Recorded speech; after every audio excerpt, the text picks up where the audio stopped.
Love is in the air, everywhere I look around. Love is in the air, every sight and every sound. Love was in the air, all right, but none of it was directed toward intelligent design. There seemed to be a lot to hate about ID, and nearly all of that hatred was focused on one place. The people from the Discovery Institute, the people who are doing the intelligent design, they're all varnish and no product. The Discovery Institute is a propaganda mill. It's an institution designed to suck in money from religious investors and turn it into a sanitized, somewhat secular version of the creation story to get it into the schools. If they have a way of understanding nature that's superior to the one that we all are making lots of discoveries using, great. Bring it on.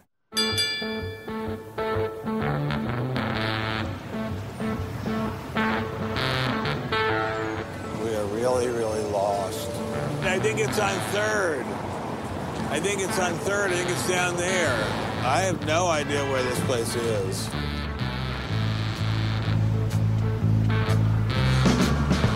I guess I just keep walking.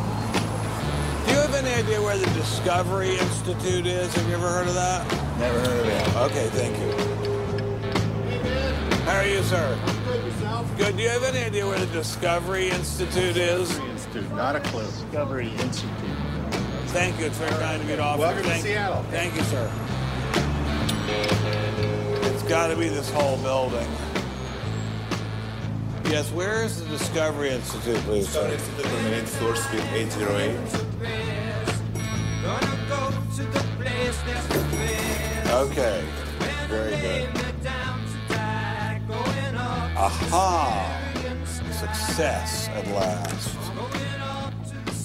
Aha! We found you. Are you Bruce Chapman? I am. How are you? I'm Ben Stein. Well, Very kind of you to have me here. Well, I'm delighted to meet you. Can I look around and see your office? Absolutely. Do you just have this floor, or do you have several other floors as well? No, this is it. This is it? We've made an awful lot of trouble for being in such a small office. I thought it was going to be like the Pentagon. We're like the little boy that said the emperor has no clothes. And he didn't have a big organization either. When you go around and raise funds, your people are not saying to you, by the way, we're going to get all these scientists out of the classroom and put Christ back in the classroom. Well, I don't know that Christ has ever been in the science classroom. This is not a religious argument. This is something that people, we have fellows who are Jewish or agnostic or various other things. There are people, there are Muslim scientists. There are people of all kinds of backgrounds who agree that Darwin's theory has failed. And so why would you bring religion into it? You don't need religion. This is a red herring, and people who don't have an argument are reduced to throwing sand in your eyes. Well, if the Discovery Institute could get its wish about this subject, what would your wish be? Well, on this subject, as on others, we'd like people to be able to have a robust dialogue and even a debate where the evidence, the best evidence, in this case, the best scientific evidence is made available to people. Well, surely no one questions there should be a debate. Oh, yes, they do. They do? They say the debate has been settled. Well, that the issue's when settled. was the debate settled? Ben, I'd like you to talk to the scientists. You don't want to get your science from me. Mr. Chapman claimed ID had nothing to do with religion. So why was my first stop Biola University, formerly known as the Bible Institute of Los Angeles? Your own personal Jesus. Someone to hear your prayers, someone who cares. Footnote in the history of science, Your inference that own Stonehenge was caused by intelligence. personal These inferences Jesus. are remarkably stable in terms of all the knowledge. Someone to hear your prayers, someone who's there.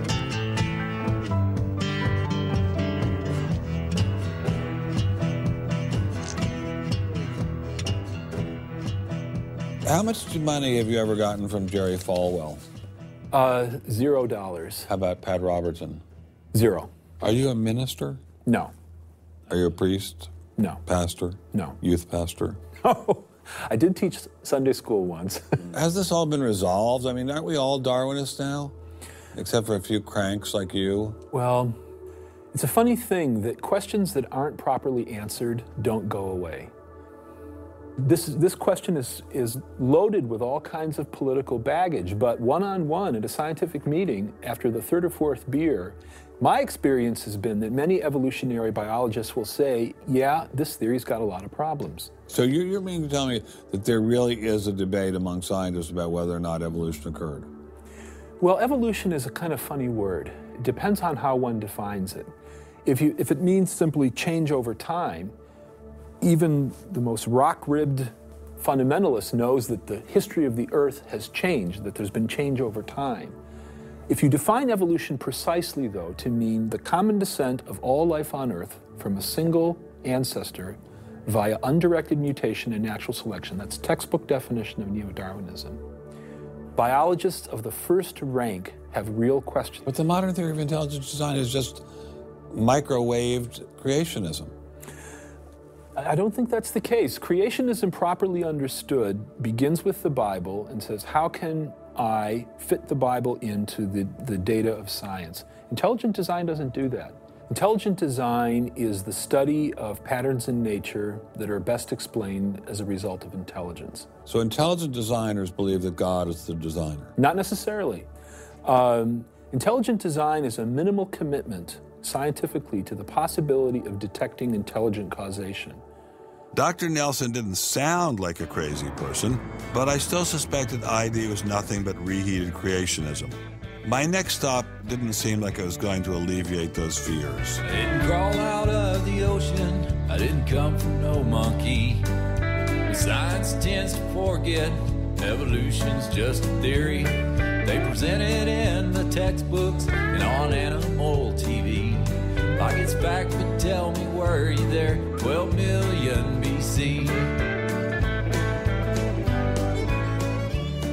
Evolution is from an intelligent design perspective, is perfectly acceptable if the sense is that how did the design get implemented? The issue is there real design there, and are these material mechanisms like natural selection, are these adequate to account for everything we see in biology? And our argument is no, it's not. But Darwin produced all this evidence from his travels and his studies at the Galapagos that evolution explained things. If you look at the history of science, people often have a good idea and then they decide just to run with it. And they say, we're going to apply this everywhere. And so Darwin takes his idea of natural selection and says, I'm going to explain all of life with it. I mean, physics used to be Newtonian physics. Newton was physics. And then we got to look to Einstein, general relativity. It's not, Newton isn't enough. Well, I think likewise what we're finding with Darwin is that he had some valid insights, but it's not the whole picture. Okay, Darwinism may not be the complete picture, but what made these guys think they had the missing pieces? I put this question to Dr. Stephen Meyer, author of the paper that originally got Dr. Sternberg in so much trouble. It's hard to believe that this little town is the headquarters of giant Microsoft. It's enabled Mr. Gates to become fantastically rich. Maybe that's what Steve Meyer's doing here. Maybe this is somehow going to make him fantastically rich. We'll pin him down like a butterfly on a butterfly board. Butterfly on a killing board. Coffee shop straight ahead. Newton is buried in the geniuses corner at Westminster Abbey, right? That's correct, yeah. Darwin is also buried in Westminster Abbey. Right, and so is Darwin. Right near each other, right? And you're here in Redmond in a little building without a sign. Right? And you're obviously an incredibly smart guy, but how dare you challenge someone who's buried in the geniuses corner next to Newton at Westminster Abbey? Well, it may seem a little cheeky, but it's what scientists are supposed to do. When I was in Cambridge, one of my supervisors often advised us to beware the sound of one hand clapping, which was a way of saying if there's an argument on one side, there's bound to be an argument on the other. And what I found in studying the structure of the argument in The Origin of Species is that for every evidence-based argument for one of Darwin's two key propositions, there is an evidence-based counter-argument. Well, but is it a debate? I mean, there's just you and a couple of other guys in a dinky little office downtown say on one side, And there's the faculties of all the great universities of the world on the other side. Speaking with a great uniform and authoritative voice. Right. Yeah. Well, in any case, the debate really isn't going to be settled by numbers. It's going to be settled by the evidence and the arguments. While I was still in Bill Gates country, Dr. Meyer recommended I check in with molecular biologist Jonathan Wells. What kind of names do they call you? Creationist. What do you say back to them when they say you're a creationist? Well, I usually don't get the opportunity.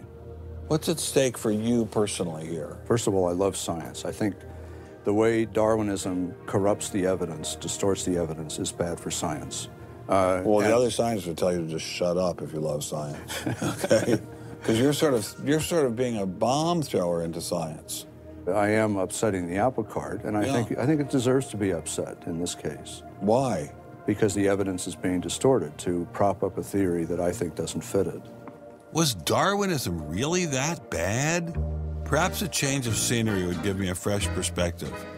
Quand je t'ai vu au coin de la rue, tout est vide.